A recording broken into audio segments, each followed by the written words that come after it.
Welcome to this month's Fit for Colorado Talk to the Doc chat. I'm CBS 4 anchor and health reporter Kathy Walsh. For the next half hour, we'll be chatting about fitness and health issues here on CBS4Denver.com. Throughout this chat, we encourage you to ask questions by simply typing them in the chat window at right, and we will do our best to answer those questions.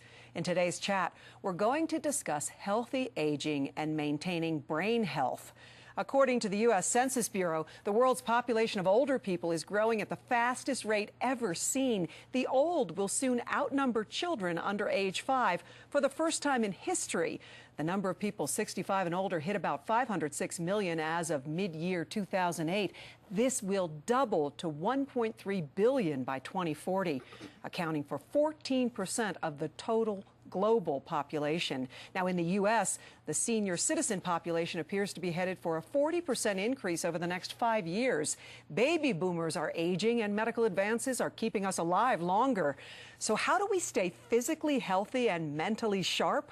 We work so hard to keep our bodies healthy. How about our brains? Well, I recently met an 80-something stroke survivor who makes healthy aging look easy. Who can say how much a smile should cost?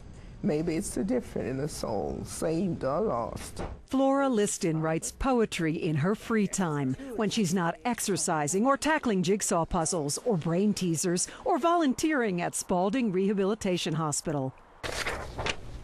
Flora's been helping out at Spalding since 1988, ever since doctors there helped her recover from a stroke. My left side was completely paralyzed. I couldn't move anything over there.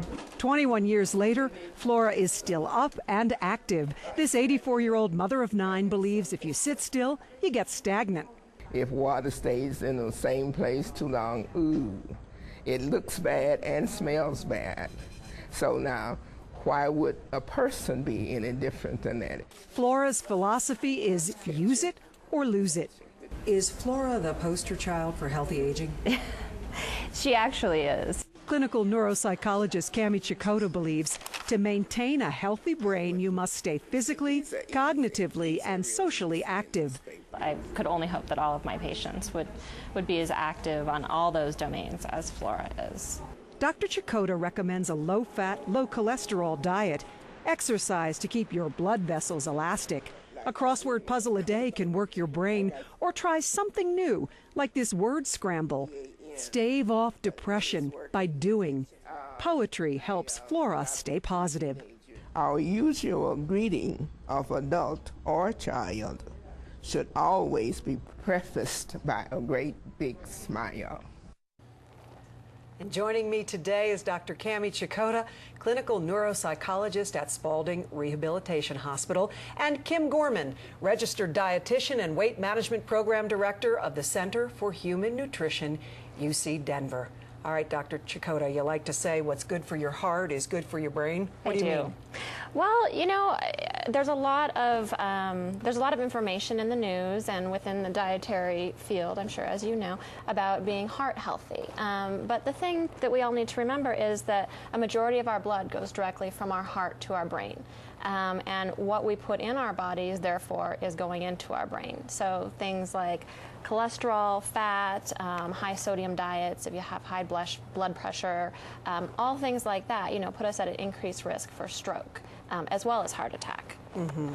You suggest a number of ways to maintain brain health. Let's take a look. We'll go one by one, okay? So first of all, I noticed that you said manage risk factors. What do you mean by that? Well, there's a lot of risk factors. First of all, you know, one of the most important to remember is family history. So if any of us have a family history of anything like Alzheimer's disease, Parkinson's disease, those are really obvious risk factors that we're aware of. But there are others, for instance, high blood pressure or hypertension, high cholesterol, obesity, just kind of being stagnant, not moving a lot. You know, it's important to, like you said earlier in that shot, to keep our blood vessels elastic and able to withstand increases in blood pressure. All of those are risk factors that we need to manage because we know that those are reversible causes of things like stroke and heart attack and vascular dementias. Sure. So, Kim, folks who come to you, they fight genetics all the time, don't they? You know, one of the funny things, well, maybe not funny, but you're looking at age. We're talking about aging. Aging, you can't modify. You want to have more and more birthdays. The other one is your family history. You can't change what it is. And so I think it is really important. A third one, gender. You know, man, woman, once you get past that menopause for women, that's when that heart disease risk tries to catch up there to the men. We don't have the estrogen protection any further.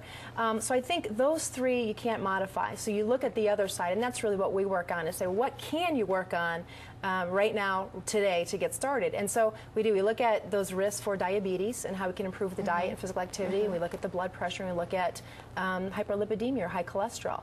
And I think one of the primary focuses for lifestyle change is to pick one area to get started with and define it and be consistent with it, meaning you're doing it every single day. I'm not going to do it for 3 weeks and stop, but I'm going to find something that's an improvement. I'm going to do it consistently. That will improve in terms of trying to age gracefully. So you're talking about possibly exercise or drink more water, Yes. or make a better food choice. Start with a heart-healthy breakfast. You want to add more fiber to your diet. I think a great one in this country, because we're flailing, are the fruits and vegetables.